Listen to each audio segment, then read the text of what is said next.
Welcome. Hello guys! Welcome to my scope where I am going to talk about pumpkins. No, actually I'm going to talk about what's safe and what's not safe for our pets this holiday season for the holidays. So I'm going to give you the scoop. Thanks for joining. Who's in here today? And tell me where you're joining from. Chili's gonna join us here in a second. Hey, Chili. You coming back? Come here, Joe. I really need my dog in here because he's gonna sample some of the good stuff. Chili. All right, guys, so why don't we go ahead and get started. I decided to scope about 3 foods that are safe and 3 foods that are not safe for pets. And these are foods that we are gonna typically be using during the holiday season.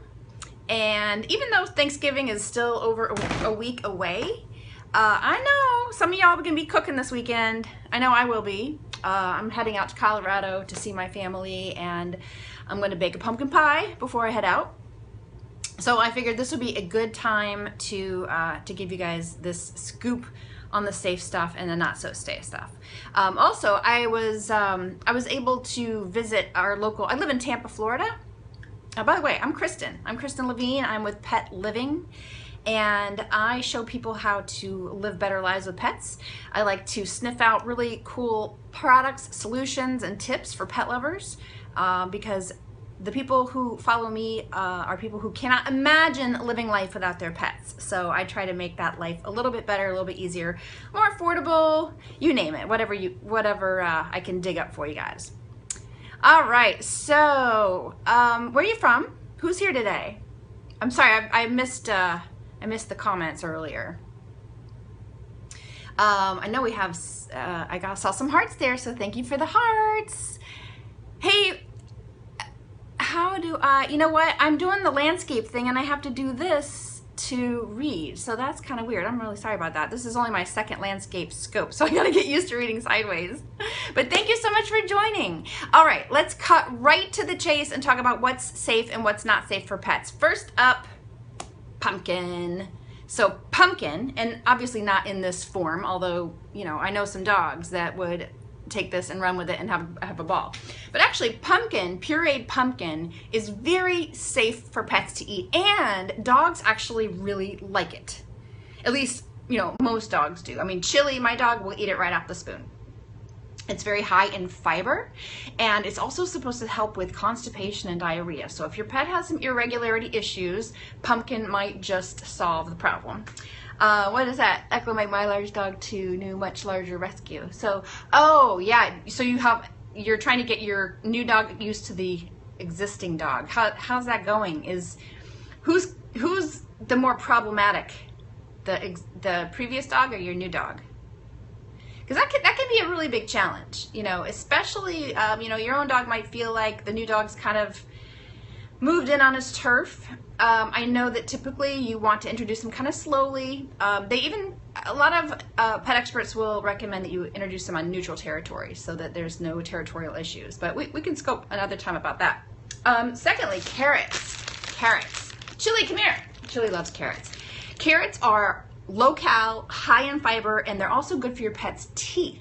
And, you know, if you think about it, when, you know, carrots are pretty crunchy, so as they're crunching on the carrots, it's kind of cleaning their teeth. Now, if you have a dog that, maybe a really small dog or a senior dog that maybe has a hard time chewing carrots, you can steam them. I actually steamed these for Chili. And it makes them softer, but not so soft that they don't still clean your pet's teeth. Okay, next up is sweet potatoes. So this is our third good food for pets. Sweet potatoes are probably the healthiest food on the planet Earth, and not only for pets, but for people too. A lot of pet food companies and treat companies use sweet potato in their diets, and with good reason. Not only do pets like it, but they also, it also has a lot of antioxidants in it, which is great for healing, great for fighting cancer, preventing cancer. I'm sorry, I missed that. The older one, sounds like the older one might be the problematic. I'll get back to you on that in a second. The bad foods. This is one that most times I tell people about it, they are surprised. Onions and dogs, a bad mix. Onions, what happens is whether your pet gets a hold of them cooked, raw, or even fried, once they start to metabolize in your pet's system, the hemoglobin gets oxidized. And basically what that means is your pet's bloodstream cannot deliver oxygen to its muscles and vital organs. So it can cause lethargy, kind of a stumbling, kind of almost like an intoxicated type of behavior. Onions are very dangerous. So, and I know we're all cooking with onions this holiday season. So onions are in everything. They're in the stuffing, they're in mashed potatoes. So make sure that you watch out for that. Now, I know a lot of you know this, but chocolate is very toxic to dogs. Actually, I shouldn't say very toxic. It depends on the kind of chocolate. So this is Baker's chocolate. This has 450 milligrams of theobromine per ounce, which is very toxic. Now, white chocolate has very little, like maybe 10 milligrams per ounce.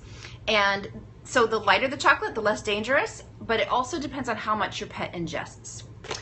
So if your pet gets into chocolate in any quantity that concerns you, hey Dogbone, has Jake ever gotten into the chocolate?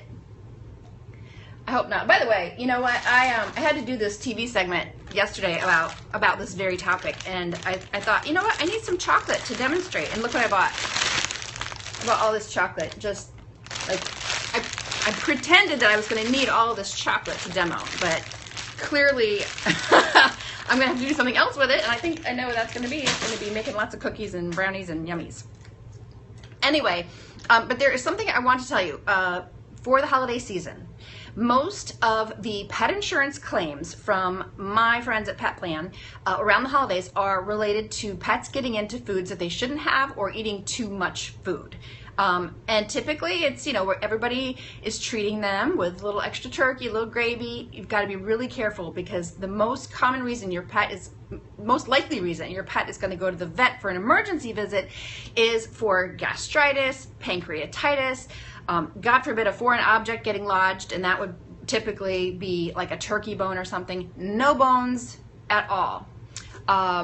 So have this handy. I wrote this down for you guys. So you want to have these two bits of information handy dandy for the Thanksgiving, holidays, Hanukkah, Christmas. Your pet poison hotline. I think that's backwards. Is that backwards? I'm sorry if it's backwards. I've got it on my blog too. If this is backwards, it looks backwards to me. Oh, I think we do like this. Is that better? Yeah, there we go. Sorry, amateur hour here. The sun is really in the way. Okay, so anyways, 888-426-4435 is the Pet Poison Hotline. And keep your vet's phone number handy, right by the phone, right by the, you know, right in the kitchen, where you hopefully won't need it. And I'm trying to turn this camera around. All right, guys, so that's my scope. I was going to have Chili eating carrots for you, but he took off. He's napping in the living room, so I guess you'll get to see him on the next scope. But if you want more information on safe foods or unsafe foods for your pet or that poison hotline, you can go to my blog at KristinLevine.com and check it out there. And in the meantime, have a fabulous, delicious, and safe, of course, safe Thanksgiving. Thanks for showing up, guys. Appreciate it.